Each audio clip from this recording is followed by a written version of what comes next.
Hello, I'm Leo Laporte.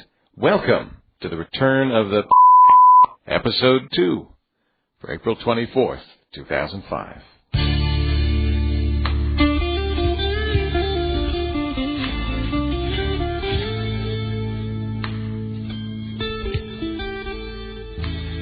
Put down your 40s, gentlemen. We're about to podcast. So what you, Patrick, you saw that Wall Street Journal article about Corey Greenberg? You said you worked with Corey? I didn't work with him. I used to read his stuff in stereophile, and a friend of mine, a guy I worked with for a short period of time at Windows Sources, who became a friend of mine, was his editor for a while, a couple different magazines. Somebody was telling me that at least one of our former coworkers is making a fair amount of money. I know who that former coworker is, actually. Well, I'll tell you why. I saw her at PMA, the photo show, and she looked like she was doing TV. And she's up on a stage, and she's doing the thing with the gadgets, and it looked like it was for, so I said, well, what you doing? She said, oh, it's a satellite media tour. And I said, well, what do you mean? She said, well, what happens is we feed this to local news stations. I can't remember if it was Pang or Panasonic or somebody, and I show them all the products, and it's never identified as being paid for by a company. It's very lucrative. Yeah, it's very lucrative. I don't blame her for doing it, but I get offers to do these a lot. I mean, I've had several offers to do these, and I always say no.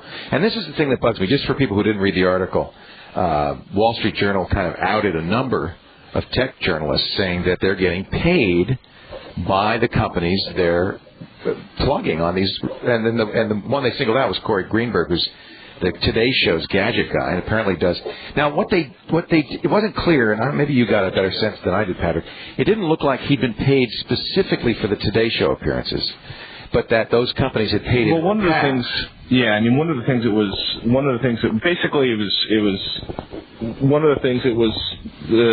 boy, there's a sentence in here just yearning to read through. Put down the Mickey. Basically, he maintained that he was never paid to promote products he was discussing on NBC. Right. However, he had been, promoted to do the tours by companies who, ironically enough, whose products he was demoing on NBC. Yeah, so you got to wonder. And there was no disclosure of that. That's the big thing. It makes me mad too that NBC didn't say anything. Well, they said in a couple of the follow-up articles I read, they said they've adjusted their policy for this, but they also didn't get rid of the guy who got nailed for it publicly. We had this problem on Call for Help. Remember Gadget Girl? Yeah. Gadget Girl. We found out that her flights were being paid for by one of the companies, and we said, sorry, you can't come back. We're not. So, but the thing that bugs me is I think that people read this and assume that you and I and everybody else we're all in the same basket. Well, one of my favorite, because I tend not to read the threads because they make me cry.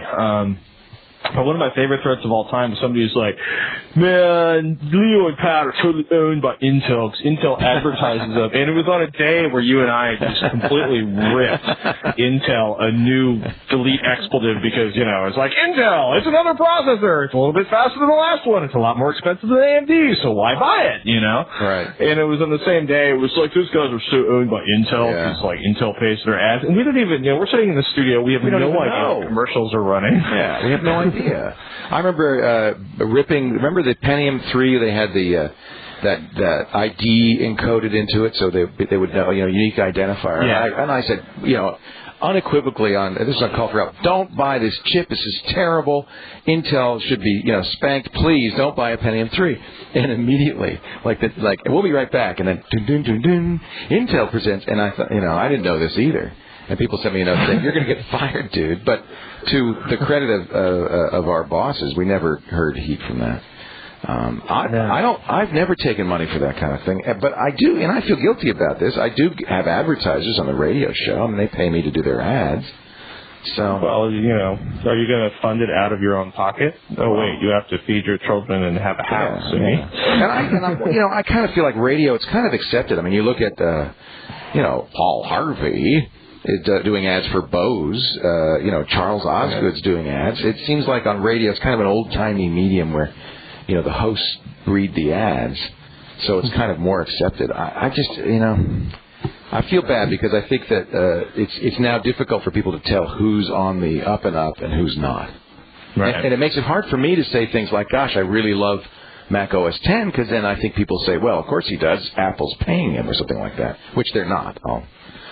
Kevin, how do you feel about it? Well, I don't really see a problem with accepting goods or services as long as you let people know that up front. You have to tell them. And you have to tell the people that are giving it to you, because I've accepted free software in the past, but I say, I'm not going to give you a plug for this. I'm not going to rant and rave about it. Well, that's part of the review process. I mean, we all get stuff in the mail. Right. That's different from getting paid tens of thousands of dollars to do fake television news. Yeah, see, it's not that fake. I mean, how much television news is actually gone, delivered? Once you take out like fires and plane crashes and car crashes and covering a court event, right. I mean, how much television news actually involves people going out and digging and researching and doing hands-on? I mean, there's some good consumer reporters out there, but there's also a lot of press release rewriting. No, if you see a drug company, if you see a drug report on local television news, I guarantee you it's produced by the drug company. I mean, inevitably. Right. These VNRs. Hey, you were going to say something about OS X, Patrick? I'm sorry, I cut you off. I was going to say, apparently OS X was shipped early. Yeah, a whole bunch of dealers. Yeah, well, not just dealers, and users got it. FedEx. Somebody in my chat room said FedEx came yesterday with OS X Tiger. Nice. That's great. Mac Mall is issued. Mac Mall sent a bunch of them out, and then they issued a recall. Please send it back. How many people do you think sent it back? None. I'm calling it OS X Liger. Are you guys Napoleon Dynamite fans? Have you seen Napoleon Dynamite? I'm not a big fan. Oh, dude. I loved watching it. I'll probably never watch it again. Yeah, I feel the same way. I'm with you, Pat. Oh, man, I'm a big, well, I guess... No, Reign of Fire I could watch over and over again. What's Reign of Fire? Tell me about that. The movie with the dragons. Oh, that's supposed to be really good. It's like a 50s like horror movie. Oh, I was thinking of the Kung Fu this year's. What was that Kung Fu? Oh, I can't remember that. I'm bad. Have you been playing with Tiger at all, Leo?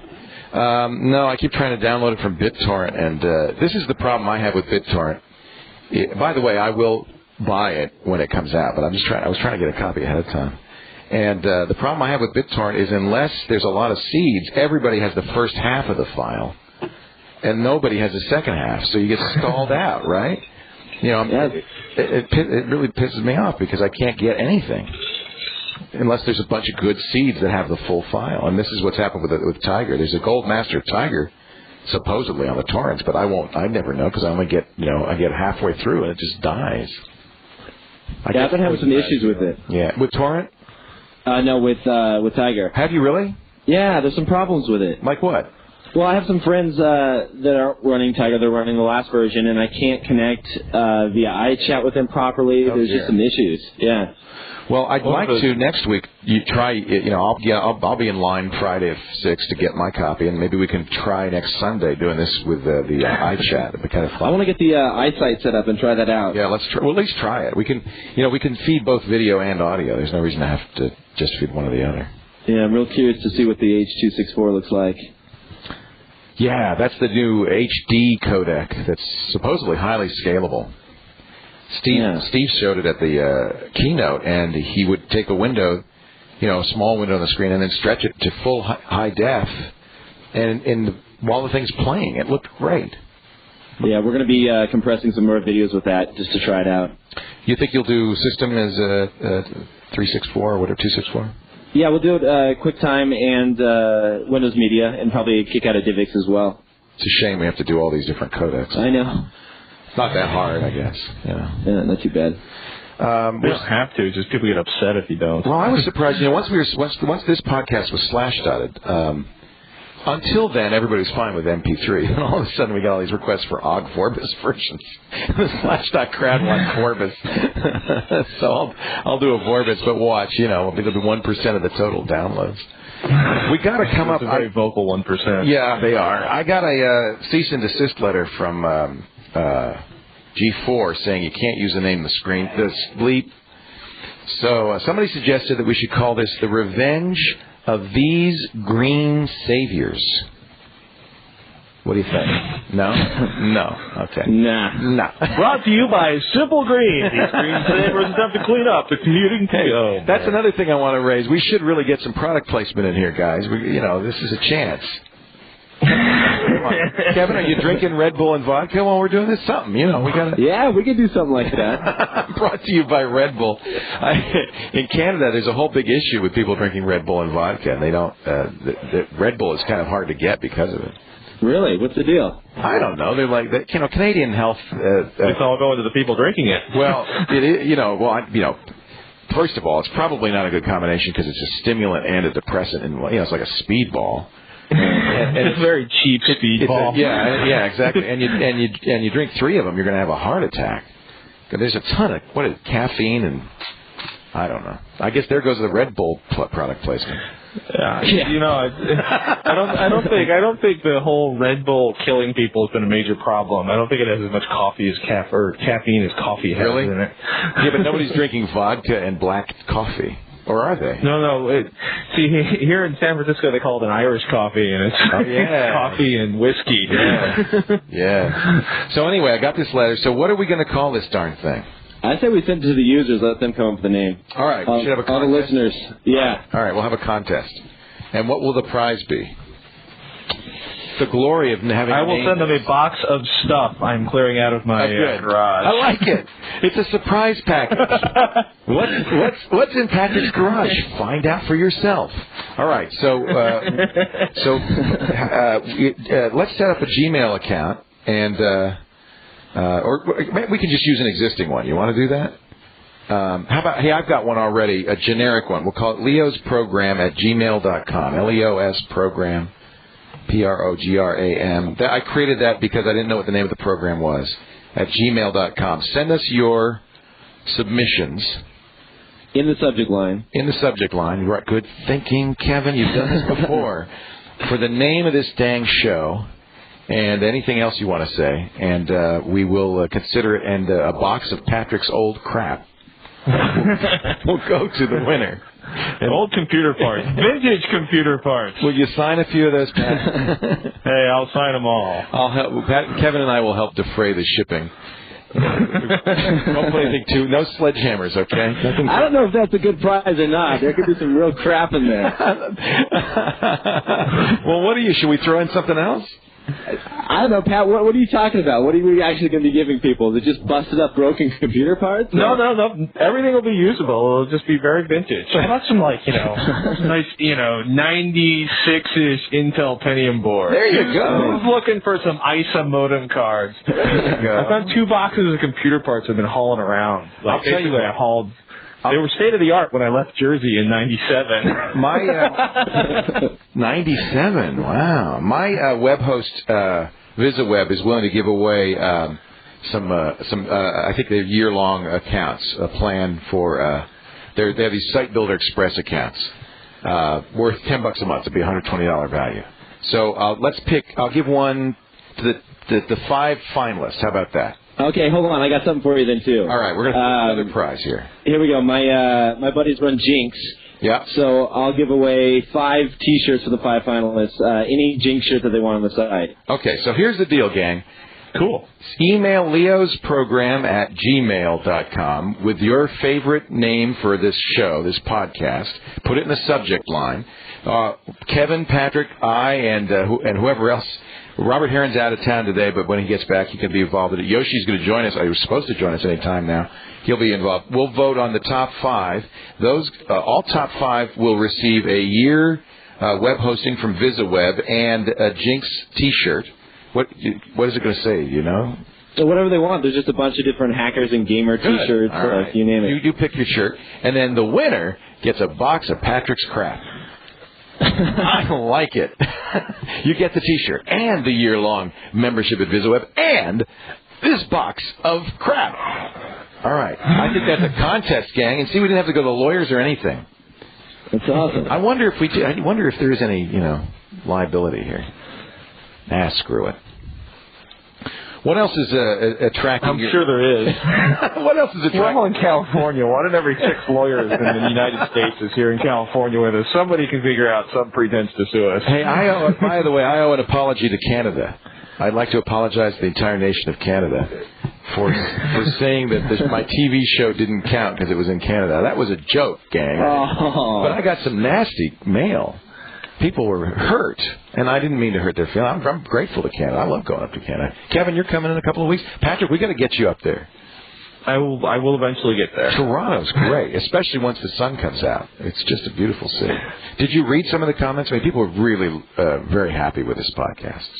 God knows why. That's awesome. Puts the pressure on, though. We got to come up with something good every week now. Yeah. So, Patrick, you had some other things you wanted to talk about. I forgot. I have your email here somewhere. What else is on your mind these days? Oh, man. Wait a minute. Let me look. I'll tell you. I'll remind you. Earlier. 64-bit Windows tomorrow? I mean, Monday? Yeah, tomorrow. You excited? Yeah. I can't even. Is there anybody really care? People have been using the beta for a while. I don't know if you see anything. Is the FX64 from Athlon, would that benefit from running 64-bit Windows or no? Well, see, especially for money, there's no 64-bit applications, right, except for what's out there. So 64-bit Linux, which people have been running. Right. Streaming. It's kind of interesting that they're finally actually shipping the 64-bit code. Right. Now that everybody's demanding it. I'm pretty interested. I'm interested because I have a 64-bit chip, so I'd like to install it and test it out. But tell me, is it completely backwards compatible? Or are there going to be any problems with old applications? Tons of problems. Tons of problems. Really? Why do you say that? Well, just from what I've heard, a lot of applications don't run on it. Really? Yeah. Because I know you have to get special drivers. You have to go re-download the 64-bit version of your drivers that you want for your video card and whatnot. So, I don't know. I'm going to hold off for a while. Running the beta has been a problem. I have to think some of this is a response to Intel. I'll never forget doing an interview with Andy Grove some years ago. And on camera, of course, he's judicious and careful and won't say anything bad about Microsoft. But off camera, he was furious about Microsoft. And the reason is Intel will come up with, at this time, they'd come up with a 32-bit chip, and Microsoft was still shipping a 16-bit operating system and is lagging way behind. And it's the same situation here where the hardware is 64-bit, but Microsoft, is still a 32-bit OS until just now. So I think some of it is just that, is it just to keep the chip makers from biting their heads off. I mean, my question to you is this, though. I mean, with 64-bit chips, we see different barriers being broken with the amount of memory that you can have on a system and whatnot. But, I mean, we've seen this in OS 10 now for a while with the 64-bit version of the OS, but I can still open Word pretty much the same amount that I can on a PC. I mean, what real advantages? There's no advantage. There's no advantage. You hit the nail on the head. The only advantage is you get more memory. Right. That's it. Yeah. If you're one of those people who's working with 32 gigabyte databases or ginormous video files, it's great. Right. But the classic is I run OpenOffice and Mozilla, and I want it to be faster. Should I buy a 3.6 gigahertz processor? It's how fast do you search and replace words in your novel? Exactly. And I guess as we start operating on bigger chunks of data with encoding, theoretically, having a big 64-bit register will make it easier to, make MP3s or encode MPEG-2 or whatever. But I don't know. I mean, I think that's the whole point of, these Altivec and the SIMD stuff, the SSX stuff, where it's multiple, single instruction, multiple data, where you can operate one instruction over a bunch of data. And I guess 64-bit will give you an advantage there. That's what Athlon 64 looks pretty good, right? And things like ripping. Mm-hmm. Yeah, we need Robert Harriman. I think it's still the processor of choice. Yeah, that's what I've. Well, it's interesting. What's interesting? Oh, just looking at the performance of the new dual core Opterons, which seem to be, from what I was reading, Extreme Tech just did a pretty hard look at the dual core CPUs from AMD and found the Opteron outperforming the Intel. Yeah. So it's kind of, that's a hot chip, I think, in more ways than one. Yeah. Did you see what? I was going to say pricewatch.com. Let's see how much. Oh, yeah. Let's check the prices. Somebody asked me on the radio show, I didn't really have a good answer for them, if you were going to build a gaming machine, would you get a dual Xeon? Or not a gaming machine, but no, you wouldn't. Or even for video editing, a dual Xeon, or would you get, is hyper-threading worth it, or would you just get the Athlon 64, FX64? Which is not an Athlon FX64. Yeah, so far. Xeons have never really impressed me that much for the amount of money they cost. It's all about the cache, baby. And I mean the cache with a CHE. Yeah, I was just gonna say I have a dual Xeon box, but it's my web server. Do you really? Right. Yeah. In your house? No, at the host. It's in the rack. Yeah. I suppose. But that's what they're best for. I mean, I'm running Linux on it. It's great. Yeah, it's server. That makes sense. Just see, here we go. Opteron 275 dual core 2.2 gigahertz. That's $1,300. The dual core 1.8 gigahertz, the Opteron 265 is running $857. Now, see, that's good. That's about the same as an FX, right? So which would you rather have? Probably an Athlon 64. Yeah. Actually, I mean, because I started looking at it, because I'm ready, I'm going to buy, I've got a one of the original $500 gaming PCs here, and I'm going to buy a 6600 GT graphics card, which is going to be like $100, $135. Give me a massive graphics boost. And I've got, 750 megabytes of RAM in it and a 2.6 processor, and really, that's enough. Unless I want to update the motherboard, I'm not going to get that much more performance out of a major processor upgrade without spending another $500. I'll be honest with you, I don't feel a lot of. I have a 2.4 gigahertz Pentium 4. I don't see a lot of pressure. I don't feel a lot of pressure to upgrade that even. Yeah, I just recently bought a brand new 64 3500 plus. Did you? I didn't want to go FX. I was just like, that's fine. It's fast enough. It runs Half-Life 2 just fine. I'm happy. That's a nice chip. What are you playing these days? You doing any? Remember we used to always play on the set. We'd do the LAN parties. You guys do that? I mean, not just I know you do LAN parties, but are you guys behind the scenes playing online like we used to? Not really. I don't play a whole lot of games there, but. Too bad. Brentano is off. Brentano doesn't do that anymore? No, not anymore. Now that he's a big shot? That's right. Well, they moved. Part of the problem is that we used to have plates for the gaming rigs, and they wouldn't move them, and now they take them off set. Oh, that sucks. They break them apart. Yeah. People don't realize. I mean, this was actually starting to be a problem on the Screensaver set. Is that even in commercial breaks, everybody would start sitting down playing Halo 2 or Halo 1, I guess it was, and we weren't paying attention to anything. We were just playing the game, and then the TV show was just in the way. That's right. That was so much fun. It's a pain in the butt. You were getting good there. No, never. Brentano was just... You and Brentano are the kings. You were the king. That was fun, though. Patrick, you and I would sit down and we'd just get wiped up with those guys. So depressing. Hey, did you see this? The Canadian judge is holding a teenager's PlayStation hostage until he serves his time and does his counseling. I think this is appropriate punishment. They said you can't have the PlayStation until you're done with your community service. What did the child do? I don't know. He's only 14. How bad could it be? But I guess if you go in front of a judge... That's the last time you light your little sister on fire. It must have been something, right? I mean, the judge doesn't get involved unless he did something bad. What else? I'm just trying to think what else we can talk about. I want to put some content in this so it's not just a bunch of guys sitting around BSing. Is that hopeless? I want the Apple camera connector to work on non-photo iPods. Okay. How's that? There you go, ladies and gentlemen. Just to do the camera connector, Apple's camera connector, which is like $29. Isn't that great? Plugs into dock connector iPods. But you have a photo. It only works on the photos. Well, why do you think? Obviously, they could make it work on the other ones, but Bell can make.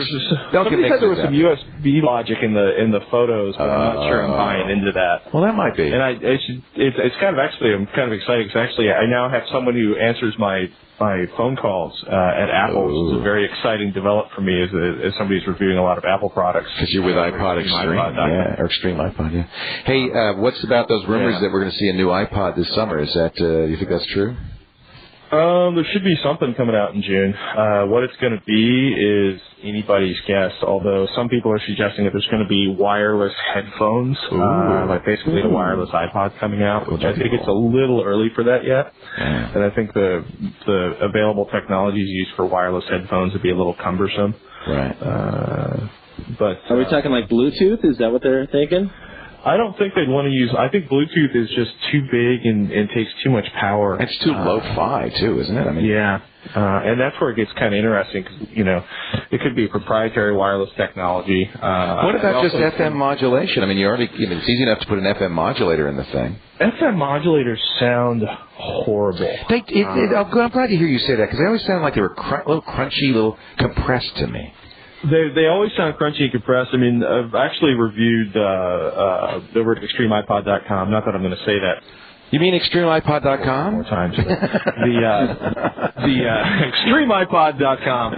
But we did I looked at Delo's TrendPod and the iTrip from Griffin and Monsters, and they're all pretty much equal. They all kind of hit a target product.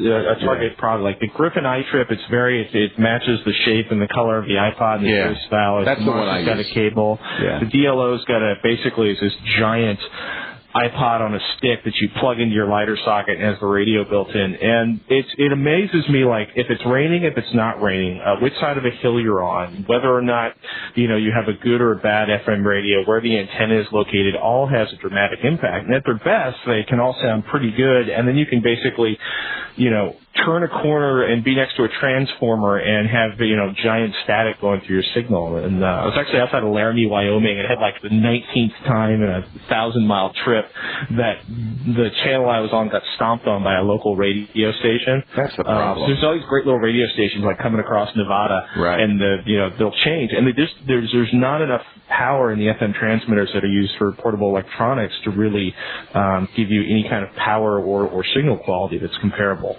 It's something. The more time I spend with them, the more frustrating it gets. Yeah.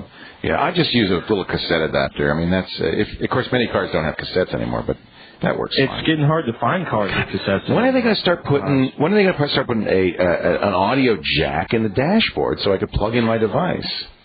It's totally varying on which Jensen does it. Sony, it depends on the jack. Some of them have jacks in the front. A lot of them actually will have AP inputs, AV inputs, regular RCA jacks in the back of the head unit. But Sony does it. JVC does it on some models. Jensen does it on some models. Pioneer doesn't do it on any models. So you could get an aftermarket. You can get an aftermarket that'll have it. Yeah. How about a USB? What's going to be big this year with iPod is everybody's coming out with their. Oh, I'm sorry. I just would like a USB jack I could plug my shuffle into. Wouldn't that be cool? It would be cool, but it's interesting. It's like the shuffle came out right about the time all the manufacturers finished their connector compatible design. Right. So the first one was from. I can't remember the name of the company. It starts with an A, Alpine. Monster's coming out. Everybody's coming out with CD changer adapters for the iPods. And you can really see that there's a development cycle because how long's the iPod been out, and they're just now getting around to it. So there's I think a lot of it's just concern of whether or not they were going to change the dock connector. Yeah. Well, I can see that. You wouldn't want to really be beholden to Apple and on all that, That's why it should just be a mini jack. Just give me a mini jack. That's all I want. That's just it. Is there's very few head units that actually offer mini jacks on. And basically the more low cost the head unit is, it seems like the more likely it is to actually have an 8-inch phono jack in front of it. Huh. That's funny. That's true. I saw some Iowa. $50. Yeah, I was saying, Pat, I saw some Iowa head units like that were like $100 that had line in the front. But then I'm like, do I really want an Iowa head unit? It depends on how loud your car is, I was sitting there, I was listening to a really good ska band from Virginia called the Pie Tasters. I used to go see all the time back east, and they had a live concert that was taped that they did for XM radio. So I got a free trial of XM radio online so I could listen to the satellite broadcast over the internet on my computer of a band from Virginia, and which is just surreal enough as it is. But I was sitting there and I was like, this is great. I love these guys. They've written all these wonderful songs. The new stuff sounds good, and and I'm just kind of jamming away on it. As long as I'm jamming away on it, I don't really notice how really grainy and sounds like an overcompressed MP3 from 98. The audio quality sounds like on the satellite stuff. You mean like this, like this podcast? podcast? Notice it. You mean like this podcast? Well, yes. Yes, exactly. Speaking of which, we're going to have to I was going to bring that up. We're going to have to wrap this up pretty quick because we're trying to make this exactly the length of Rob from Sunnyvale's commute, and he tells me it's 34.5 minutes. So we can't go any longer than that. No, I think that's one of the things that's happening. By the way, is that that's one of the things people are doing with podcasts. It's for commutes, and the more people spend time in cars, the more this is going to be a popular medium. It's an interesting thought. You got to make it that iPodder.org has like over 5,000 podcasts it's tracking now. 5,001 with this one. How's System going? Are you still working on that? It's going great. Hopefully next weekend we should have, well, I'm not going to say an exact date, but hopefully within the next week and a half, we'll have something out and ready to release. Or 2 videos, actually. Oh, that's it. You're doing 2 at once. It's like 2 at once. Like the Lord of the Rings thing. You're just going to do it all simultaneously and ship them. That's right. I have I'll have some of the device to talk about that we have actually invented for System for one of the segments. It's going to be a world's first. Oh, cool. So we'll talk about that here as well. Oh yeah, be very afraid. We're talking custom circuit creation and everything. It's pretty crazy. Anyway, guys, I thank you for your time. This concludes another edition of the Revenge of the Bleep, or is it the Return of the Bleep, or the Bleep of the Bleep? Bleep bleep. We'll talk again next week, yes? Sounds good. All right, thanks, guys. And those of you who are wondering where Robert Heron is, he was on a plane. Couldn't make it this week, but he'll be back next week. And don't know what happened to Yoshi. We'll make sure that he shows up next week. That's it for this edition of The Bleep of the Bleep. Anybody wants to, I don't know, product placement, send us cash, or just send us email. We'd love to hear from you. Especially if you've got a good idea for the name of the show. This cannot go on. LEOS, Leo's Program, PROGRAM, kind of a generic name, until we find a better one, at gmail.com. Put your suggestion in the subject line. And again, the top 5 choices win a year's hosting from VisiWeb and a fine Jinx t-shirt. And the winner gets a box of Patrick's crap. Have a good week. Bye-bye.